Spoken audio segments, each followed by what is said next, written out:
بسم الله الرحمن الرحيم. اللهم صل وسلم وبارك عليك يا حبيبي يا رسول الله. حبايبي واخواتي في كل مكان، كل سنة وانتم طيبين، عيد أضحى مبارك. خلاص أيام بسيطة وننهي الدورة بتاع الفراخ بتاعة العيد. النهاردة اليوم ال32، ما شاء الله الفراخ زي الفل، الأوزان بتاعتنا ممتازة جدا. ذبحنا أول فرخ في عمر ال30 يوم. شفتوا الأوزان معايا الفيديو اللي فات، اللهم بارك. دلوقتي يا بنات احنا في اخطر مرحلة فعلا في دورة الفراخ البيض. ناس كتير بتفتكر ان بعد ما الفراخ تكبر يبقى كده خلاص الدنيا امان، لكن الحقيقة ان من عمر 30 يوم لحد نهاية الدورة دي مرحلة حساسة جدا، واي غلطة بسيطة ممكن تعمل نفوق او موت مفاجئ لا قدر الله. واكبر سبب بيحصل وبيسبب مشاكل في العمر ده هو السموم والاجهاد الحراري وسوء التهوية. الفراخ في العمر ده بيكون جسمها كبير واستهلاكها للعلف عالي جدا، وكمان النفس بيزيد، فلو المكان مكتوم او فيه رطوبة او زحمة الفرخ بيبدأ يتعب بسرعة.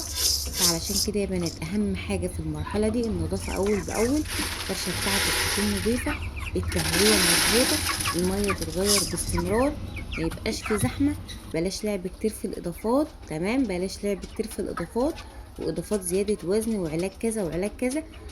الاضافات تكون بكمية بسيطة جدا، وده اهم موضوع حبيت اتكلم فيه النهاردة. من اول الدورة بقول لكم خلي بالكم من الكميات، وشوفي عدد الفراخ اللي عندك. يعني لما تسمعي فيديو بينزلوا اضافات او بيعالجوا بالاعشاب او كده، شوفي الفيديو ده فيه كام فرخة، او اللي بيتكلم او اللي بتتكلم ده عندها كام فرخة، فهتضيف لهم كمية الاضافات دي وطبقي على كده. لان ناس كتير بتغلط وتفضل تحط خلطات واعشاب وحاجات كتير مع بعض، وده ممكن يجهد الكبد جدا ويسبب تسمم او موت مفاجئ. الفراخ البيضة بالذات يا بنات مش بتتحمل كتر الاضافات، خصوصا في الجو الحر. يعني ما ينفعش نحط كل يوم خلطات مختلفة طول النهار، لان جسم الفرخة بيتعب جدا. ولو هنستخدم اي اضافات او خلطات طبيعية من الاعشاب، يبقى يا اما بالليل بعد الحر ما يعدي، او الصبح بدري جدا، يعني من الفجر لحد الساعة 7. مع بداية الجو الحر خلاص توقفي اي اضافات. إيه، الاعشاب والزيوت وقت الحر ممكن تزود الحمل على جسم الفرخة وتعمل نهجان شديد او اجهاد، وده بيسبب موت مفاجئ. واهم نقطة هنتكلم فيها وهي السموم الفطرية يا بنات. السموم بتبقى لها كذا سبب، مش العلف بس. الاساسي بتاعها طبعا العلف لما يكون متخزن غلط، لما يكون متعرض لدرجات حرارة عالية، ممكن يبقى عندك كمان العلف يفسد لو انت مخزناه في نفس المكان اللي انت بتربي فيه الفراخ. مع درجات الحرارة العالية والنفس بيعمل سموم فطرية عالية جدا للفراخ. طب ايه الحاجات التانية اللي ممكن تسبب سموم عند الفرخ؟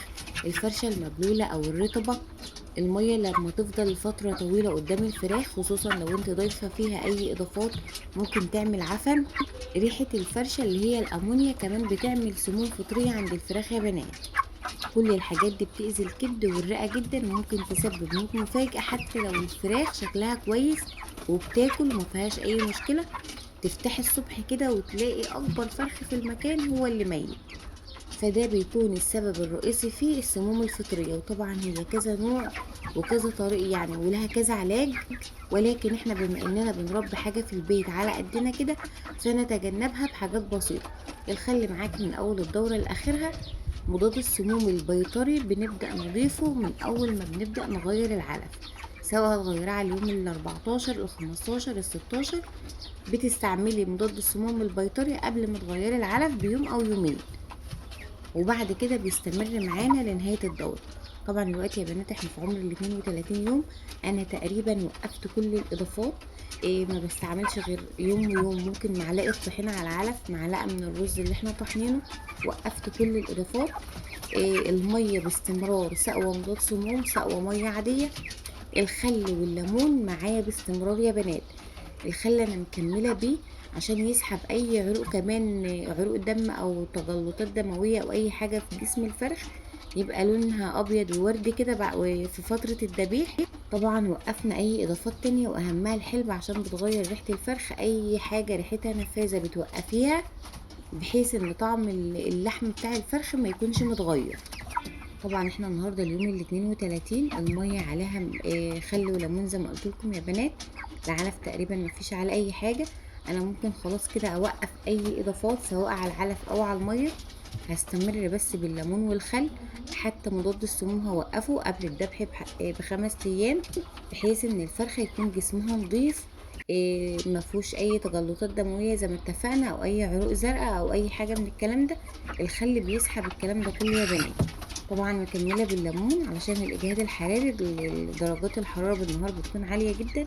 فسقوة الخل والليمون دي تقريبا بنزل بيها كل يوم من الساعة 10 لبعد الظهر، وبعد كده مية عادية من الحنفية ومكملين.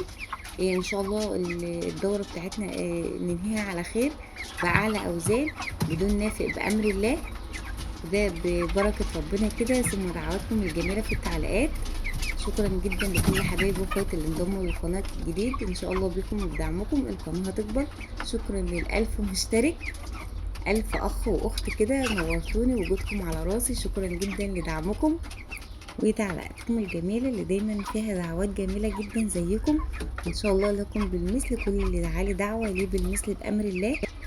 وكده احنا خلاص تقريبا داخلين على نهاية الدورة. انا ذبحت فرخ يوم 30 معاكم يا بنات، وكان بسم الله ما شاء الله جميل جدا، والوزن بتاعه كان حلو يعني معدي ال2 كيلو وربع.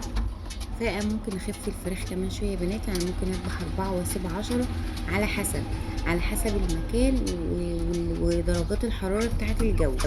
زي ما قلت لكم البلكونه جميله جدا فيها تيار هوا، ولكن انا ما كنتش متخيله ان بدايه الصيف تكون بالطريقه دي في درجات الحراره العاليه. فالمكان ده في الصيف يتربى فيه 10 فراخ، لكن انا جايبه 15 فرخ واعتمدت ان هو في تيار هوا. فان شاء الله هنزل معاكم نهاية الدورة كده يوم بيوم، واقول لكم على كل التغيرات اللي انا بعملها.